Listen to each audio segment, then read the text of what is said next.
Assalamualaikum warahmatullahi wabarakatuh. Kami dari kelompok 6 ingin mempresentasikan ALK chapter ke-11, Equity Analysis and Valuation. Dan pada bab ini pembahasannya yang pertama ada earning persistence, yang kedua earnings based valuation, dan yang ketiga earning power and forecasting. Earning persistence. Persistensi pendapatan adalah kunci untuk analisis dan penilaian ekuitas yang efektif. Menganalisis persistensi laba adalah tujuan analisis utama. Atribut persistensi laba meliputi pertama stabilitas, lalu prediktabilitas, yang ketiga variabilitas, selanjutnya tren, lalu manajemen penghasilan, dan yang terakhir metode akuntansi. Selanjutnya, recasting and adjusting. Dua metode umum untuk membantu menilai persistensi laba, yaitu menyusun kembali laporan laba rugi dan menyesuaikan laporan laba rugi. Menyusun kembali dan menyesuaikan alat bantu pendapatan dalam menentukan kekuatan penghasilan. Lalu ada recasting and adjusting, informasi untuk merombak dan menyesuaikan. Yang pertama, laporan laba rugi termasuk subdivisinya, yaitu pendapatan dari operasi berkelanjutan, pendapatan dari operasi yang dihentikan, keuntungan dan kerugian luar biasa, efek kumulatif dari perubahan prinsip akuntansi. Lalu yang kedua, laporan dan catatan keuangan lainnya. Yang ketiga, analisa dan pembahasan manajemen. Dan yang keempat lainnya, perubahan bauran produk, inovasi teknologi, penghentian pekerja, dan kendala bahan baku. Selanjutnya ada recasting earnings and earning component. Bertujuan untuk mengatur ulang komponen pendapatan untuk memberikan klasifikasi yang berarti dan format yang relevan untuk analisis. Komponen dapat diatur ulang, dibagi lagi, atau dikenakan pajak, tetapi totalnya harus disesuaikan dengan laba bersih setiap periode. Pengeluaran diskresioner komponen seperti ekuitas dalam pendapatan atau kerugian, anak perusahaan atau afiliasi yang tidak dikonsolidasi harus dipisahkan. Komponen yang dilaporkan sebelum pajak harus dihapus bersama dengan efek pajaknya jika direklasifikasi selain pendapatan dari operasi yang dilanjutkan.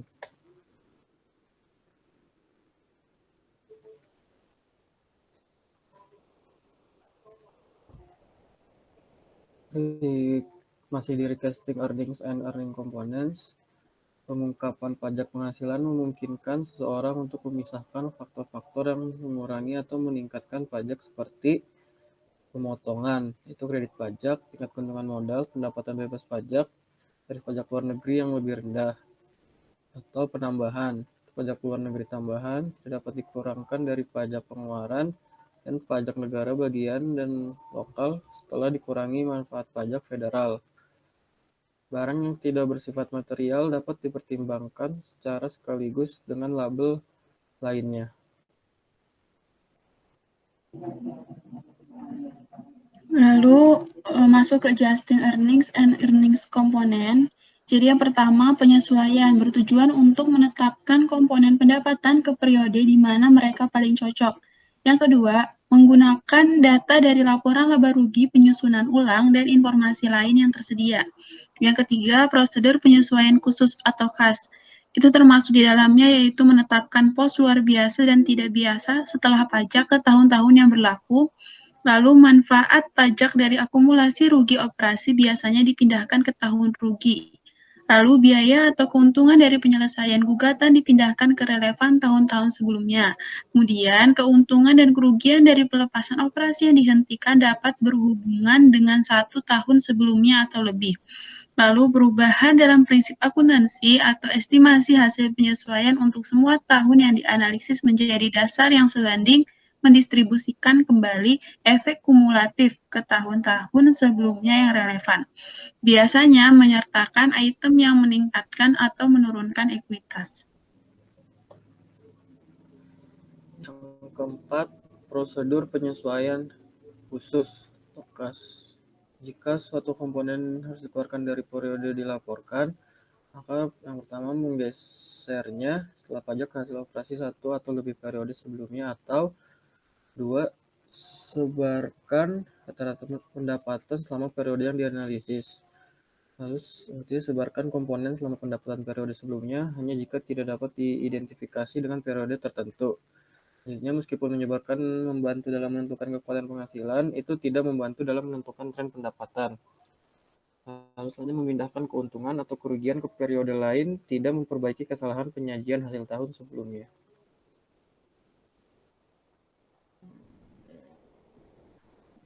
Lalu masuk ke sebelumnya tadi, Kak. Lalu masuk ke adjusted income statement atau penyesuaian income statement. Di sini Campbell Soup Company itu memiliki adjusted income statement berupa net income-nya untuk tahun ke-11 hingga dari tahun ke-6 hingga tahun ke-11. Jadi terdapat net income-nya dan komponen-komponennya, lalu ada adjusted net income, maka di tahun ke-6 net income setelah di-adjustment yaitu $221,8, tahun ke-7 $232, tahun ke-8 $263,5, lalu tahun ke-9 $291,4, tahun ke-10 $329,6, dan tahun ke-11 $401,5.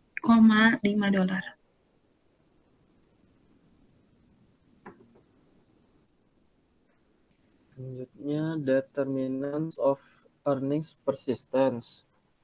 Persistensi penghasilan ditentukan oleh banyak faktor, termasuk pertama tren penghasilan, kedua variabilitas, yang ketiga manajemen penghasilan, dan yang keempat insentif manajemen. Dengan catatan nilai persistensi laba selama siklus bisnis dan jangka panjang. Tren penghasilan dapat dinilai dengan metode statistik dan pernyataan tren, menggunakan angka pendapatan yang diambil dari prosedur penyusunan ulang dan penyesuaian. Yang selanjutnya, manajemen laba. Perubahan metode atau asumsi akuntansi. Yang kedua, mengimbangi keuntungan dan kerugian yang luar biasa atau tidak biasa. Ketiga, mandi besar. Keempat, tuliskan. Kelima, pendapatan waktu dan pengakuan biaya. Lalu selanjutnya ada insentif manajemen yang mempengaruhi persistensi meliputi tujuan dan minat pribadi, perusahaan dalam kesulitan, perusahaan makmur, mempertahankan hasil kerja keras reputasi, rencana kompensasi, insentif dan kendala berbasis akuntansi dan target analisis. Selanjutnya ada persistent and transitory items in earnings. Itu membentuk kembali dan menyesuaikan pendapatan untuk penilaian ekuitas bergantung pada pemisahan komponen pendapatan yang stabil dan persisten dari komponen acak dan sementara. Itu menilai persistensi penting dalam menentukan kekuatan penghasilan, dan perkiraan pendapatan juga bergantung pada ketekunan. Bagian krusial adalah Analyzing and interpreting transitory item. Yang pertama, tujuan menganalisis dan menafsirkan item luar biasa. Tentukan apakah suatu item bersifat sementara. Menilai apakah suatu item tidak biasa, tidak beroperasi atau tidak berulang.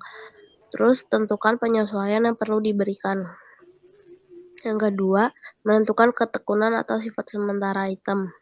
Keuntungan dan kerugian operasional yang tidak berulang biasanya dimasukkan dalam pendapatan operasional saat ini. Terus keuntungan dan kerugian non-operasional yang tidak berulang dihilangkan dari pendapatan operasional selama 1 tahun, bagian dari kinerja jangka panjang perusahaan. Yang ketiga, penyesuaian terhadap item luar biasa dan yang mencerminkan kegigihan. Pengaruh item sementara pada sumber daya perusahaan, pengaruh barang-barang sementara yang tercatat dan kemungkinan kejadian di masa depan yang menyebabkan barang-barang sementara, lalu pengaruh item sementara pada evaluasi manajemen.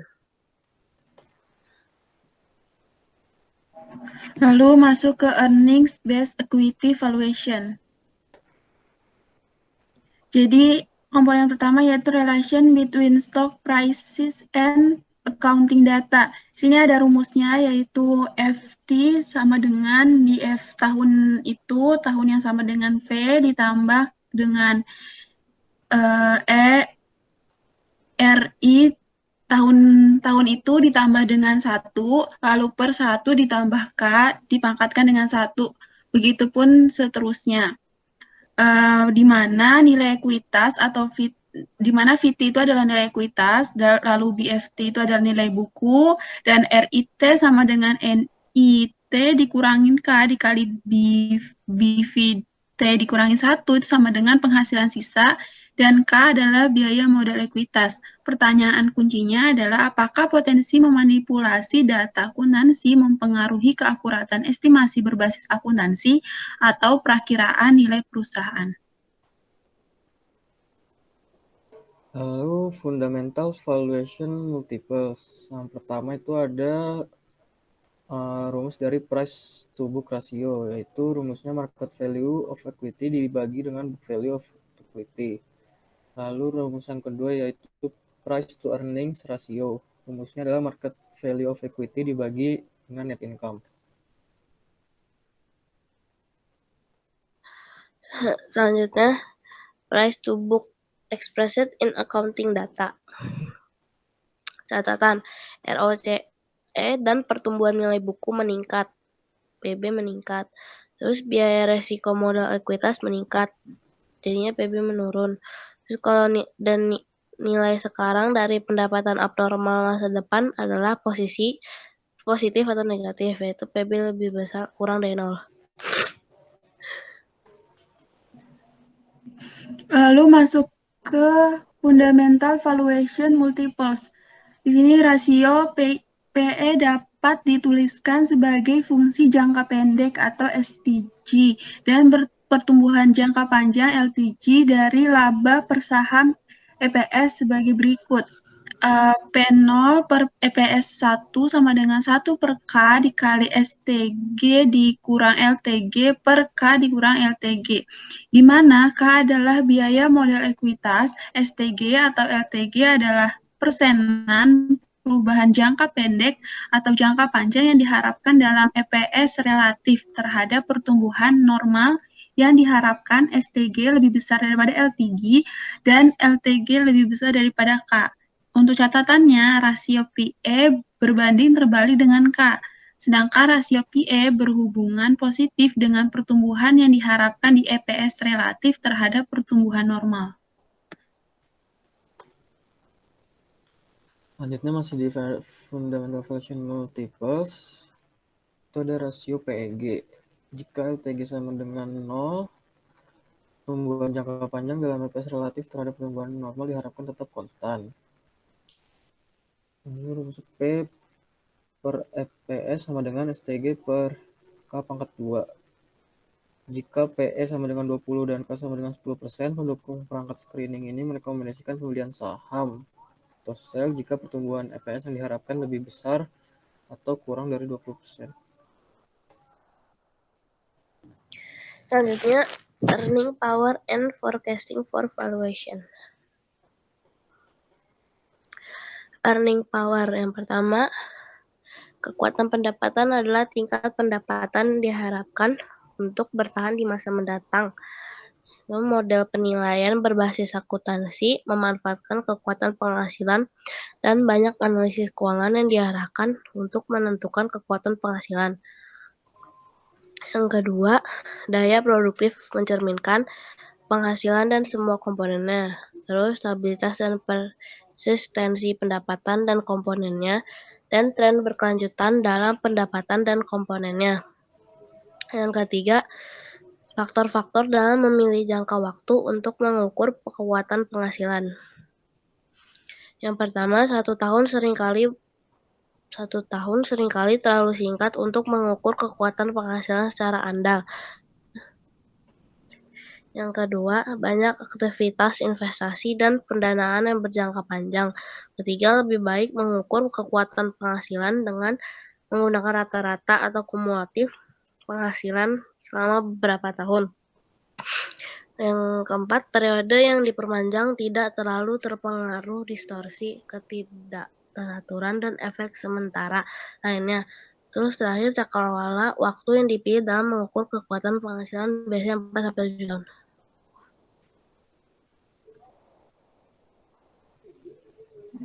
Lalu masih di earning power, yang keempat itu menyesuaikan pendapatan per saham, yaitu daya penghasilan diukur menggunakan semua komponen penghasilan. Lalu masalahnya adalah tahun berapa kita menetapkan item ini saat menghitung daya penghasilan. Analisis pendapatan kami mungkin terbatas pada jangka waktu yang singkat.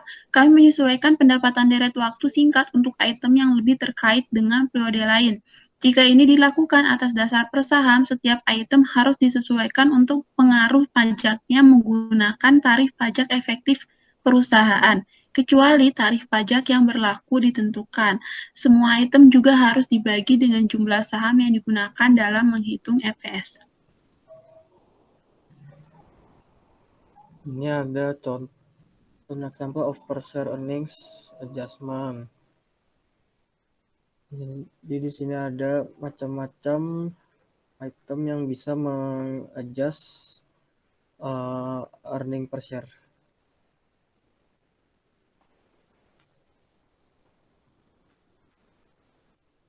Terus earning forecasting dilakukan dengan menganalisis komponen laba dan mempertimbangkan semua informasi yang tersedia, baik kuantitatif maupun kualitatif.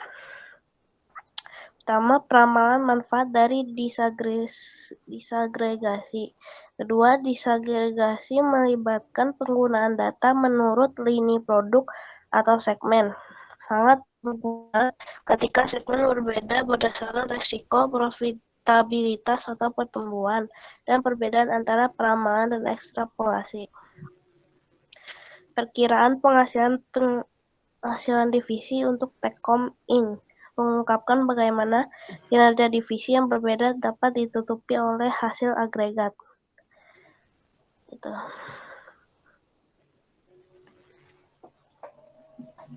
Lalu earnings forecasting itu elemen yang mempengaruhi perkiraan pendapatan.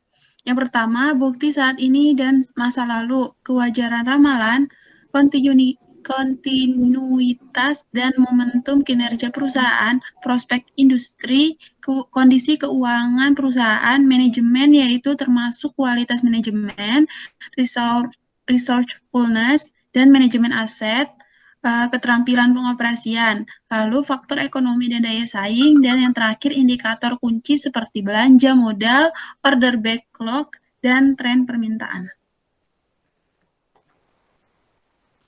Lalu ini ada interim reports for monitoring and revising earning estimates. Batasan dalam pelaporan interim terkait dengan kesulitan dalam menetapkan komponen pendapatan untuk periode kurang dari 1 tahun, itu penyesuaian akuntansi akhir periode, musiman dalam kegiatan bisnis, metode pelaporan integral, syaratan pelaporan sementara SEC, dan analisis implikasi dari laporan interim. Lalu ke laporan interim yang tersedia, laporan triwulanan, laporan perkembangan terkini, pengungkapan hasil kuartal keempat yang terpisah, dan detail penyesuaian akhir tahun.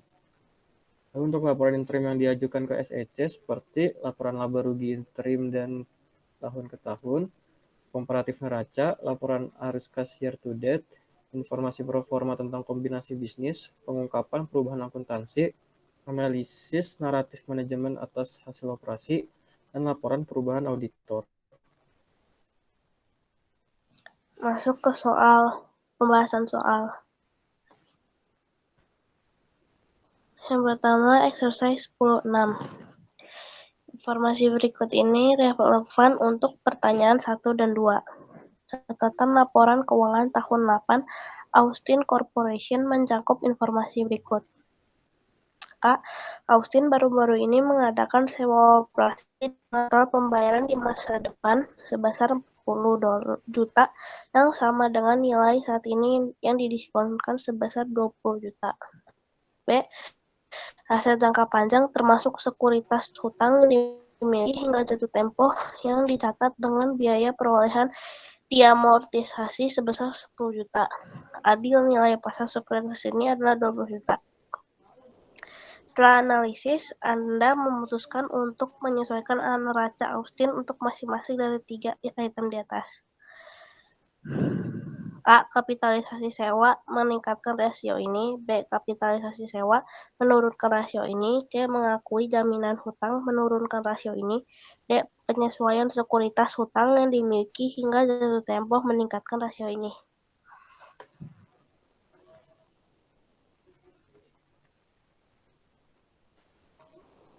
Lalu yang kedua, di antara pengaruh penyesuaian rasio utang terhadap ekuitas jangka panjang ini adalah pilih salah satu dari yang berikut. Yang A, hanya penyesuaian sekuritas hutang dimiliki hingga jatuh tempo yang menurunkan rasio ini. Yang B, hanya kapitalisasi hanya kapitalisasi sewa yang menurunkan rasio ini. Yang C, ketiga penyesuaian tersebut menurunkan rasio ini. Yang D, ketiga penyesuaian meningkatkan rasio ini. Lalu yang tiga, apa pengaruh pembayaran dividen tunai terhadap rasio berikut? Semuanya sama. Yang times interest earn dan long term debt to equity. Yang A increase, lalu long termnya juga increase. Yang B no effect untuk times interest-nya, tapi untuk long termnya increase. Yang C no effect untuk times interest, tapi long termnya no effect juga. Dan yang D decrease untuk times interest dan decrease juga untuk long term debt to equity. Nomor 4, apa pengaruh menjual persediaan untuk mendapatkan keuntungan pada rasio berikut? Semuanya sama. Yang A, increase pada time interest earned, increase juga pada long term debt to equity. Yang B, increase pada time interest earned, decrease pada long term debt. Yang C, decrease pada time interest, increase pada long term debt to equity. Yang D, time interest earned-nya decrease, long term debt to equity-nya juga decrease. Lalu nomor 5, adanya sewa operasi tidak bermodal adalah untuk pilih salah satu dari yang berikut. Yang A, membesar-besarkan pendapatan ke rasio cakupan biaya tetap. Yang B, biaya tetap yang terlalu tinggi. C, modal kerja berlebihan. D, pahami rasio hutang terhadap ekuitas jangka panjang. Jawaban B. Jawaban 1 B, jawaban 2 A, jawaban 3 B, jawaban 4 B, 5 D.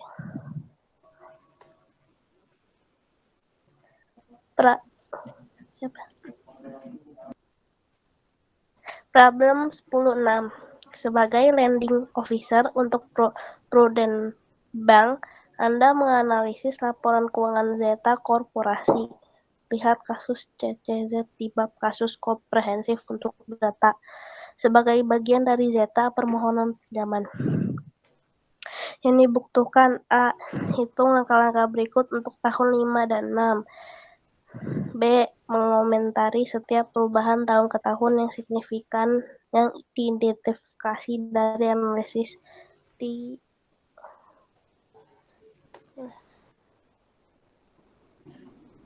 Untuk jawabannya, yang pertama current ratio untuk tahun kelima $61.000 dibagi $40.000 sama dengan 1,5, sedangkan tahun ke-6 $84.000 dibagi 54.000 sama dengan 1,6. Lalu yang kedua, day sales in receivable tahun kelima 20.000 per 155.000 dibagi 360 sama dengan 46. Lalu tahun ke-6 25.000 per 186.000 dibagi 360 sama dengan 48 hari. Dan yang ketiga, inventory turnover-nya tahun kelima 99.000 dibagi 32.000 ditambah dengan 38.000 dibagi dengan 2 sama dengan 2,83 kali. Dan yang tahun ke-6 120.000 dibagi 38.000 ditambah 56.000 dibagi 2 sama dengan 2,55 kali. Lalu yang keempat, day sales in inventory tahun kelima itu 38.000 dibagi dengan 99.000 dibagi 360 sama dengan 138 hari. Tahun ke-6 56.000 dibagi 120.000 dibagi dengan 360 sama dengan 168 hari. Lalu yang kelima, days purchase and account payable untuk year 5 23.000 dibagi 105.000 dibagi 360 sama dengan 79 hari.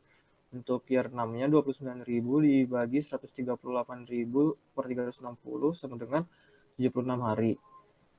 Untuk cost of sales pada year 5 99.000 dan year 6 120.000.